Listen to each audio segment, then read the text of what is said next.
எதுக்குமே இயைந்து போகாத, இணங்காத, இசைவு கொடுக்காத ஒரு ஆளா இருக்கிறானே, அசைந்து கொடுக்காத ஒரு ஆளாக இருக்கிறானே, இதுதான் பிரச்சனை. இதுதான் பிரச்சனை. அது எப்படி நீ இங்க போயிட்டா அங்க எப்படி உறவு வச்சுக்க அப்படிங்கிறான். அவங்க ரெண்டு பேருமே உறவு வச்சுக்கிறாங்களே, அது எப்படி? ஜெயிச்சவங்களும் தோத்தவங்களும் அடுத்த நாளே சந்தித்துக் கொள்கிறார்களே, அதையே யாரும் கேள்வி கேட்கல. தீய சக்தின்னு சொன்னார் இல்லையா?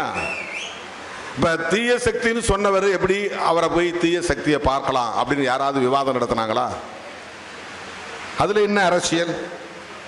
இப்ப ரெண்டு பேரும் ஒன்னா இருங்கப்பா, அப்பதான் பிஜேபியை எதிர்க்க முடியும் அப்படின்னு திருமாவளவன் சொன்னா, திருமாவளவனுக்கு என்ன ஆச்சுன்னு கேட்கிறான். இந்த அரசியலை புரிந்து கொள்ளுகிற வலிமை அவர்களுக்கு இல்லை. அதுதான் பிரச்சனை. அம்பலப்படுத்துவதில் உறுதியாக இருப்பேன். நான் எங்கே சுற்றி வந்தாலும் தமிழ்நாட்டுக்குள் பிஜேபி வலிமை பெற்று விடக்கூடாது, RSS காலுண்டு விடக்கூடாது. அதுதான் என்னுடைய கவலை. திமுக கூட்டணி தோற்று போனது என்பது ஒரு கவலை. அதை விட நம் கண் முன்னாலேயே அதிமுகவை இப்படி சிதறடிக்கிறார்களே என்ற கவலை. திமுக மறுபடியும் ஆட்சிக்கு வரும் சூழல் தமிழ்நாட்டில் இருக்கிறதா என்ற கவலை. இந்த கவலையில உனக்கு ஏன் அப்படின்னு கேட்கலாம். கரெக்ட் தான் கேள்வி. இது சராசரி மனிதர்களுடைய பார்வை. இதுதான் ஒரு ட்ரெடிஷனல் அப்ரோச், அதாவது ஒரு மரபு வழி அணுகுமுறை. அதை தாண்டி நான் கவலைப்படுகிறேன். திராவிட அரசியலுக்கு முற்றுப்புள்ளி வைக்க வேண்டும் என்று பெரியார் காலத்தில் இருந்து தொடர்ச்சியான முயற்சிகள். ஏன் திமுக ஒழியணும் அப்படின்னு நினைக்கிறாங்கன்னா, அது வெறும் கலைஞர் குடும்பத்தை ஒழிக்கணுங்கிற அரசியல் கிடையாது. அது சிலருடைய நோக்கமா இருக்கலாம். திராவிட முன்னேற்ற கழகம் பேசுகிற அரசியல் விளிம்பு நிலை மக்களுக்கான அரசியலாக இருக்கிறது. அல்லது பெரியார் அரசியல் சனாதன எதிர்ப்பு அரசியலாக இருக்கிறது. அதுதான் வர்ற உள்ளாட்சி தேர்தலில் எத்தனை இடம் வாங்கலாம், MP தேர்தலில் எத்தனை இடம் வாங்கலாம், அதெல்லாம் இடையில நம் பயணத்தில் வந்துட்டு போறது. அதுல அந்த எண்ணிக்கை பற்றி நமக்கு பிரச்சனை கிடையாது. ஜெயலலிதா அம்மா இருந்தப்போ அதிமுக தலைவர்கள் யாராவது அவளை பார்த்துட்டா ஓட்ட முடிச்சிருவாங்க. வேண்டாம் வேண்டாம் வேண்டாம், போட்டோ எடுத்து எவனாவது அனுப்பிச்சிருவான் அப்படி மிரட்டி வச்சிருந்திருக்காங்க அதிமுக திமுக தொண்டர்கள்ட்ட. இந்த அரசியல், இந்த தாக்கம் இன்னும் இருக்கு. அதை முதல்ல உடைச்சவன் திருமாவளவன்.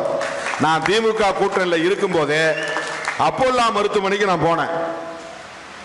நான் வந்தேன், அதுக்கு பிறகுதான் ஒவ்வொரு தலைவராக போனாங்க. அந்த மரபு வழி அரசியல் கலாச்சாரத்தை உடைத்தவன் திருமாவளவன். இப்ப ஏன் அவங்க ஒன்னா சேர, கூட்டணிக்காக சேர சொல்றோம், எலெக்ஷனுக்காக சேர சொல்றோம். அதை நீங்க எப்படி சண்டை பண்ணுவோம், சண்டை போட்டுங்க, பிரச்சனை பண்ணுவோம் பண்ணிக்கங்க.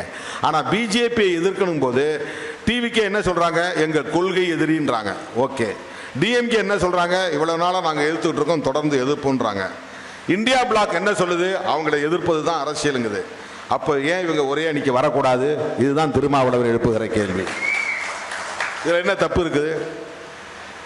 கேரளாவில் காங்கிரஸ் இடதுசாரிகளும் பயங்கரமான மோதல். பினராயி விஜயன் RSS காரனே பேசுறாரு. ராகுல் காந்தி அங்க இந்தியா பிளாக்ல கூட்டணியில மார்க்சிஸ்டும் உட்காருது, காங்கிரஸும் உட்காருது. மேற்கு வங்கத்தில் மம்தா பானர்ஜிக்கும் காங்கிரஸுக்கும் சண்டை. ஆனா இந்தியா பிளாக்ல ரெண்டு பேரும் வந்து ஒன்னா உட்கார்றாங்க. தமிழ்நாட்டில் அப்படி ஒரு அரசியல் நடக்கக்கூடாதா? இதை திருமாவளவன் சொன்னா உங்களால் அதை புரிந்து கொள்ள முடியாதா? உங்க கட்சியிலிருந்து ஆளை தூக்குறாங்களே, இப்ப கூட நான் ரெடியா இருக்கிறேன். எவ்வளவு பேர் வேணும் நானே அனுப்பி வைக்கிறேன்.